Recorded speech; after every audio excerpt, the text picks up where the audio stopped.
السلام علیکم ورحمۃ اللہ وبرکاتہ۔ پروگرام تلخیص معانی القرآن کی 106 نمبر کی نشست میں آپ کا خیر مقدم ہے۔ آج کی اس نشست میں سورۃ التین سورہ نمبر 95 کا خلاصہ پیش خدمت ہوگا۔ سورۃ التین مکیہ، وجہ تسمیہ التین کے معنی ہے انجیر، تین زیتون اور طور سینا کی قسم کھا کر انسان کے بہترین ساخت پر پیدا کیے جانے کا تذکرہ ہے۔ اسی مناسبت سے اس کا نام التین رکھا گیا۔ زمانہ نزول، یہ سورہ مکی ہے اور مکہ کے ابتدائی دور میں نازل ہوئی ہے۔ تعداد آیات اس میں 8 آیتیں ہیں۔ مرکزی مضمون قسمیہ انداز میں انسان کے اچھے سانچے میں، بہترین ساخت میں، عمدہ شکل و شباہت میں پیدا کیے جانے کا تذکرہ ہے، اور اپنی عظمت شان کو فراموش کر دینے والے انسان کے سب سے نچلے طبقہ میں، جہنم کے سب سے نچلے طبقہ میں ڈھکیل دیے جانے کی وعید ہے، اور اللہ کو تمام حاکموں کا حاکم ماننے کی تاکید ہے۔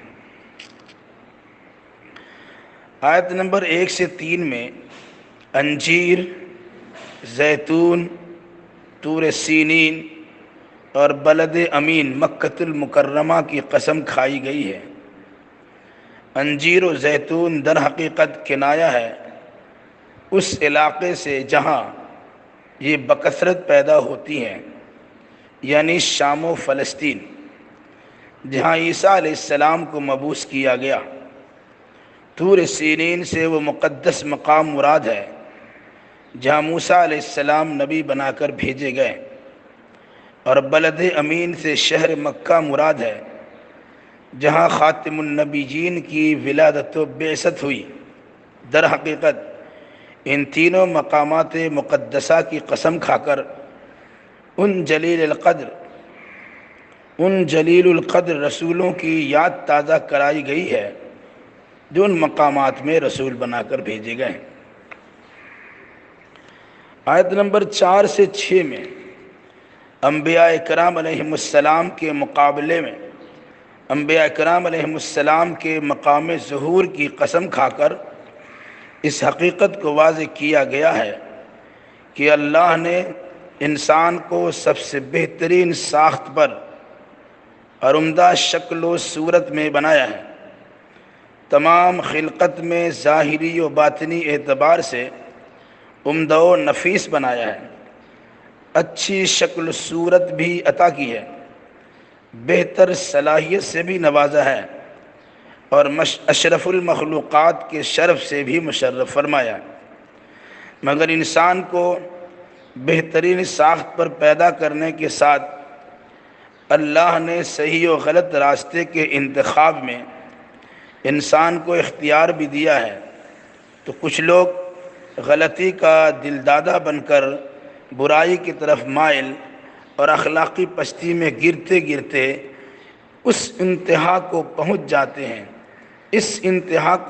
جاتے ہیں کہ ارذل ترین مخلوق میں ان کا نام شمار ہونے لگتا ہے۔ حرص و ہوس، نفس پرستی، ذلت و پستی اور کمینگی کا یہ عالم ہوتا ہے کہ اعلی تناسل تک کی پوجا ہونے لگتی ہے، اور نتیجہ جہنم کے قعر مذلت میں اپنا ٹھکانہ بنا لیتے ہیں۔ اور کچھ لوگ اپنی بہترین ساخت کی قیمت پہچانتے ہیں اور اپنے مقصد تخلیق کو جانتے ہیں، تو عمل صالح کا اعلیٰ معیار پر قائم رہ کر بلند مقام حاصل کر لیتے ہیں اور اعلیٰ علیین اور جنت الفردوس کے وارث بن جاتے ہیں۔ آیت نمبر 7 سے 8 میں دونوں طرح کے افکار و نظریات کے حاملین کو خبردار کیا گیا ہے کہ دونوں گروہوں کا انجام یکساں نہیں ہے۔ جب دونوں کے عقائد و نظریات، اعمال و معاملات برابر نہیں ہیں تو دونوں کے انجام یکساں کیسے ہو سکیں گے؟ چونکہ دنیا چند روزہ ہے۔ جب یہاں انسان انہیں برابر نہیں سمجھتا تو قدرت کی طرف سے یقینی بات سن لو، انسان کے عقائد و اعمال کے اعتبار سے بدلہ دینے کے لیے ایک دن مقرر کیا گیا ہے، اور تمام حاکموں کا حاکم اللہ تبارک و تعالی جو رب العالمین ہے خود فیصلہ کرے گا۔ جہاں فیصلہ مبنی بر حقیقت ہوگا، جہاں بے انصافی کا تصور بھی نہیں کیا جا سکتا ہے۔ اب تم ہی بتاؤ کہ ان تمام حقائق کے جاننے کے بعد تمہیں کون سی چیز روز جزا کی تکذیب پر آمادہ کرتی ہے؟